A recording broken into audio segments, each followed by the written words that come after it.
चला मी दाखवतो तुम्हाला. तर हे बघा, हे पण इतकं सुंदर आलेलं आहे. आणि जवळ घ्या कॅमेरा. हे बघा, हे तर खूपच सुंदर आलेलं आहे. हे बघा, थांबा.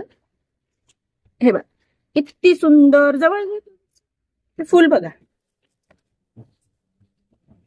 किती दाट आलेलं आहे. त्या फुलापेक्षा हे खूप दाट आलेलं आहे. याला सुद्धा छान आता फरवरीमध्ये आम्ही याच्यापासून हळद काढू.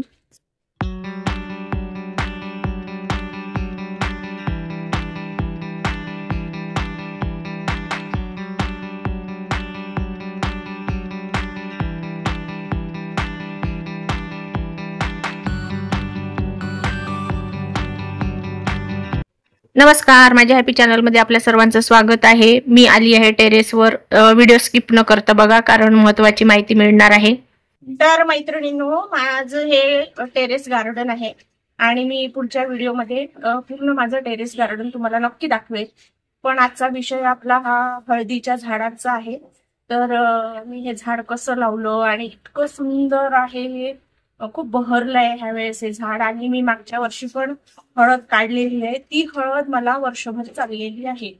तर मग याचं मी जे हळद पुराण आहे ते तुम्हाला नक्की सांगते.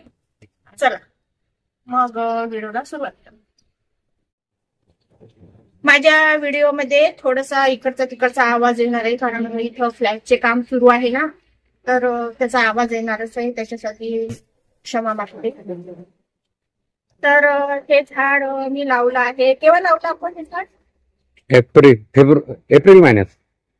एप्रिल मध्ये हे लावलेलं आहे. आणि हे काय झालं, मागच्या वर्षी मी बाजारात गेले होते, तर तिथून मी ओली हळद आणली. तर ती थोडीशी मुळं होती त्याला. तर मी 2-4 त्याचे ते कांडके लावले, तर ते व्यवस्थित आले. त्याच्यामुळे मग ते झाडं पण छान आली माझी. आणि एवढी मला वाटतं 1.5 किलो आली ना आपली हळद. त्याच्यापासून 1.5 किलो हळद मला मिळालेली आहे. मग मी काय केलं, आणि ती एकदम प्युअर हळद मिळाली, एकदम छान. त्याचा म्हणजे सुगंध पण, करताना पण सुगंध यायचा. आणि जेव्हा आम्ही याच्यात पण भाजीत टाकत गेलो तेव्हा पण त्याचा छान कलर यायचा. मग मी त्यामधनच 2-3 कांडके ठेवले आणि नंतर मग त्याचं हे लावलेलं आहे मी. तर याला छोटं असताना जास्त खत नाही द्यायचं. हे बघा, कुंड्या पण आधी ना माझं छोटे टप होते. मग आम्ही ह्या नवीन अशा कुंड्या आणलेल्या, मोठ्या कुंड्या आणलेल्या आहे. कारण की मागच्या वर्षी फुलं पण आलं त्याला. हो, ते सांगते मी नंतर. ते आताच नका. तर मला कसं मागच्या वर्षी म्हणजे सक्सेस झाली मी हळदीमध्ये, म्हणून मग ह्या वर्षी पण आम्ही प्रयत्न केला. तर मागच्या वर्षीपेक्षा पण खूप छान आलेला आहे हळद. आणि जेव्हा ही निघेल तेव्हा पण मी त्याचा व्हिडिओ बनवेल. आणि खूप छान ऑर्गॅनिक हळद आपली घरच्या घरी तयार होते. आणि याचे पानं पण बघा किती मोठे मोठे. ह्या वेळेस तर खूप मोठे आले. मला याच्यावर मोदक करायचे होते पण नाही जमलं मला. ती रेसिपी पण दाखवायची होती. खूप मस्त आलेली आहे आणि याला सुद्धा सुगंध आहे. तर मी काय सांगत होते, ह्या मोठ्या कुंड्यांमध्ये लावलेलं आहे. आणि एकूण किती झाड आहेत आपले? हे 7-8 झाड. 7 ते 8 झाड आहेत.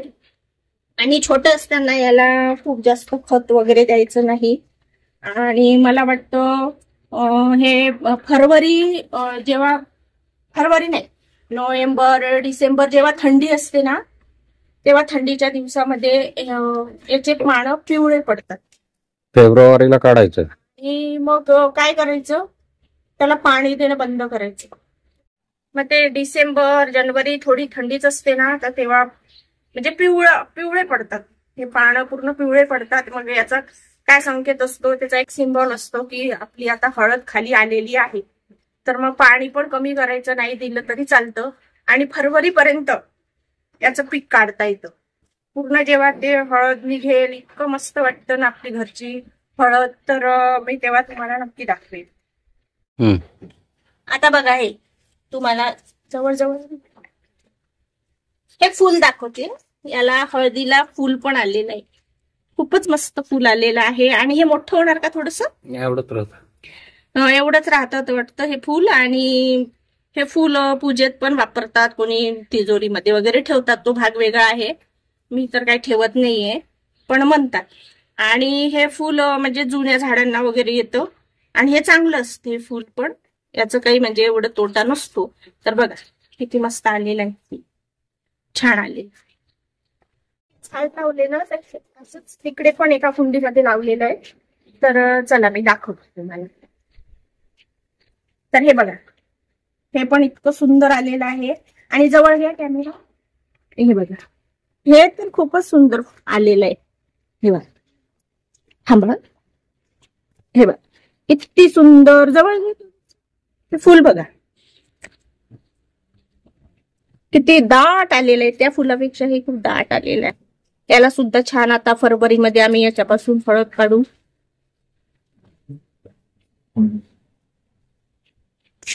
मी खूप अशी शेतकरी वगैरे नाहीये, तर मी खूप हळदीची वगैरे खूप अशी माहिती देणार. मला जेवढी पॉसिबिलिटी तेवढी दिली, आणि मी पण हे शक्य केलेलं आहे. कुंड्यांमध्ये पण हळद येऊ शकते, कमीत कमी पाण्यामध्ये पण येते, आणि पण टेरिसवर आहे माझं, खूप मोठं पण टेरिस नाहीये.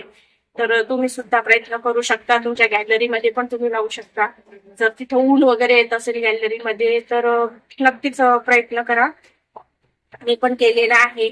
आणि माझ्या ह्या छोट्याशा टेरेस गार्डनची पण मी तुम्हाला नंतर दाखवेल. तर आता तर सध्या मी हळदीचाच व्हिडिओ बनवलेला आहे. मग अशी बहुगुणी हळद, जी की आपल्या सौंदर्य प्रसाधनामध्ये वापरता येते, किचन मध्ये वापरता येते, आपल्या औषधी वनस्पती म्हणून पण याचा उपयोग होतो. त्याचा पानाचा सुद्धा उपयोग होतो. जमिनीमध्ये आतमध्ये जे आहेत काय म्हणतात पण त्याचा उपयोग होतो. आता फुलांचा उपयोग पण आहे म्हणतात, पण मला काही सांगता येते. म्हणजे प्रत्येक गोष्टीचा उपयोग आहे. आणि तुम्ही एकदा जर का याचं आणलं, तुम्ही ते आणलं मूळ आलेलं, तर नंतर आणायची गरज नाही. जेव्हा हळद निघते ना, तेव्हाच तुम्ही ते जर आणलं, तुम्ही ठेवलं मूळ आणलेलं आणि मूळ आणलेलं, आणि ते परत लावलं की परत त्याच्यापासून पीक तयार होतं. एकदाच तुम्हाला इन्व्हेस्ट करायची आहे, काय 10-15 रुपयामध्ये ते हळदीचं पानकळ येतं. ओली हळद. मी लोणचं सुद्धा टाकलेलं आहे बरं. ह्या हळदीचं लोणचं सुद्धा टाकलेलं आहे, हळद सुद्धा बनवलेली आहे. आणि ह्या वेळेस पण काहीतरी नवीन तुम्हाला नक्की दाखवेल. तर तुम्ही सुद्धा प्रयत्न करा, तुमच्या पण टेरेसवर शेतात लावा. माझा हा छोटासा व्हिडिओ तुम्हाला नक्की आवडला असेल तर लाईक करा, आणि नवीन असाल तर सबस्क्राईब करा. अशाच नवनवीन व्हिडिओ मी घेऊन येईन, तर त्यासाठी तुम्हाला सबस्क्राईब करावं लागेल. आणि खूप मित्रमैत्रिणींना शेअर करा. भेटते पुढच्या व्हिडिओमध्ये.